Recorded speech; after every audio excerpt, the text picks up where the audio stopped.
I've read this before. I have read this before under a different name.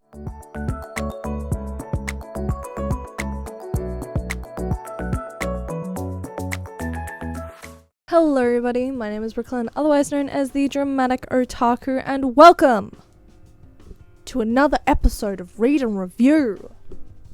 Because I remembered! So, Read and Review, separate from the Weeb wrap-up, is me just reviewing the short stories, particularly of Junji Ito, but typically my short horror stories that I read, a lot of anthologies, stuff like that. This episode is about MOAN, the recent short story collection from Viz Media of Junji Ito's short stories. Usually, I physically have the book with me. The book is up there. I don't know if you can see it, but it is color coordinated. And it is currently pinned under 3 other books, so I will not be grabbing it down, but you can see that I have it. So, I will be talking about the short stories in MOAN, this being Supernatural Transfer Student, MOAN, Blood Orb Grove, which I will be fucking talking about, Flesh Colored Mystery, Near Miss, and Under the Ground. So, starting off is Supernatural Transfer Student. I actually tried with my review of this one. I left a little line of a blurb. The Supernatural Club meets a new transfer student, in which everywhere he goes, a new supernatural phenomenon appears. Between missing friends and a mysterious new student, how will the club survive? It's a little bit misleading, but I've definitely read this story before. I'm not sure in what way I've read it, whether it's been online or if it has been like on YouTube, or if I read it in a sample on the Viz Media app. I don't know, but I have read this story, so I gave it a 5 out of 10. It's run-of-the-mill to me. It's one of the slightly better stories in this collection, but to start off, I was sort of sat there going, have I read this before? I feel like I've read this before. Why do I know this story? Second is the namesake of the entire short story collection being MOAN. I gave up on doing summaries. Pretty much, a hypochondriac mother is evil. Her daughter is getting stalked by a guy that she has told numerous times not to come near her, and her sister is a troublemaker. So, the sisters are fucking rude. Holy shit. I fucking don't like them. Junji Ito does this great thing where you tend to really dislike the protagonists of certain stories, and this is just one of them. The mum is really rude, really mean, a total hypochondriac. The sister is a fucking mongrel. And the older sister, she seems like the nicest, but she kind of is just a carbon copy of her mother, just a little bit toned down. I was very engaged with this story in particular. It is one of the longer ones, it is the namesake of the story, but I felt like I had seen the final scene. Pretty much at the very end of the story, the guy who was stalking the older sister climbs into the pipes of the house. And then sucks down the little sister into the pipes of the house. So, I believe I've seen that in a documentary somewhere. Whether I've seen it in Uncanny, whether I've seen that in Uncanny, or if I've seen that in one of those documentaries talking to Junji Ito as he's drawing something.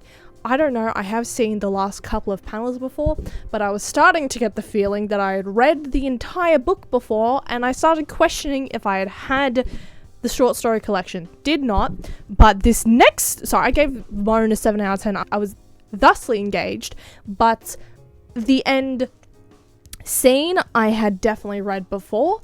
I just, again, didn't know where.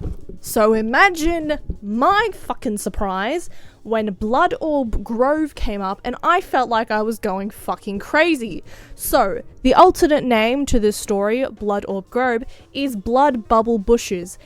I could have fucking sworn that this was in another short story collection, because yes, it is in one of the animes to my knowledge, which is probably why some of this to me is like, I've seen this before, but Blood Bubble Bushes I have definitely read. I could swear that I've reviewed it on this channel before, and that it is in one of the other short story collections, whether it's in like the Fragments of Horror ones or whether it's in the actual short story collections. I went through every single one and it's not, so I don't know what fucking alternate universe I slipped into or where I originally read Blood Bubble Bushes, but I felt like I was going fucking crazy reading this. I'm like, I've read this before. I have read this before under a different name. So I was getting real frustrated with this. I didn't even give this specific story a rating because I'm convinced I already have. So convinced I already have. Moving on to a story I haven't read before. Fucking crazy. Flesh-colored mystery.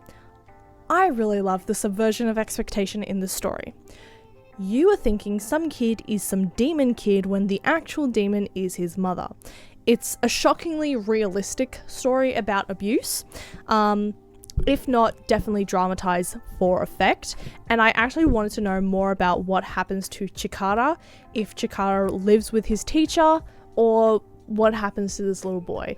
I really love this. I gave it an 8 out of 10. Again, it is a shockingly realistic story with fantastical elements, and it is single-handedly the best story in the entire short story collection for me. I really loved it. Next is a very, very short in this book, this being Near Miss. It is basically the Twilight Zone meets that American Missing Plane show thing. The classic, they were dead the whole time, ooh. I gave it a 5 out of 10. This is probably the most bare-bone basic story. As I said, it is two pre-existing pieces of media sort of slammed into one. And the last short story of the short story collection being Under the Ground. Now, while this is a pretty simple concept, one that has definitely been done before, it is weirdly fresh in the way that it's executed. So Under the Ground is a basically a Revenge from the Dead story in which there is a student who's not very well liked in her class. She gets told basically to fuck off one day, and she does. She disappears miraculously.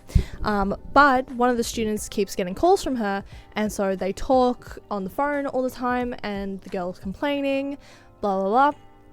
Fast forward to them opening this big time capsule that they buried when they were all in high school. Everyone's really excited. They're waiting for it to be opened. They open it up, and the corpse of the girl is sitting in the time capsule with a phone in her hand. So I thought, yeah, it is a pretty simple concept, one that has definitely been done before, but it is weirdly fresh, especially in comparison to the rest of the volume. I was very surprised by it, so I gave it a 6.5 out of 10. It is, as I said, very done before concept, but done in a weirdly fresh way. So yeah, I gave the entire collection a 5 out of 10 because I've just read that much of it before. And I was actually really upset by the addition of Blood Bubble Bushes, because I still am convinced it is in one of the short story collections. I don't know where the fuck I found it before, and it's not in any of the books there now, so I'm convinced that I had talked about this story before. Whatever, I gave it a 5 out of 10. I've read half the stories before. That's not at the fault of the actual stories itself. It's more so me just having read so much Junji before. The latter half of the short story collection I really enjoyed, because a lot of it was either new or it was a fresh retelling of previously existing stories. So yeah, that is my review of MOAN, the Junji Ito short story collection. And I hope, what did you think of these stories? Have you read MOAN? What's your favourite short story of Junji Ito?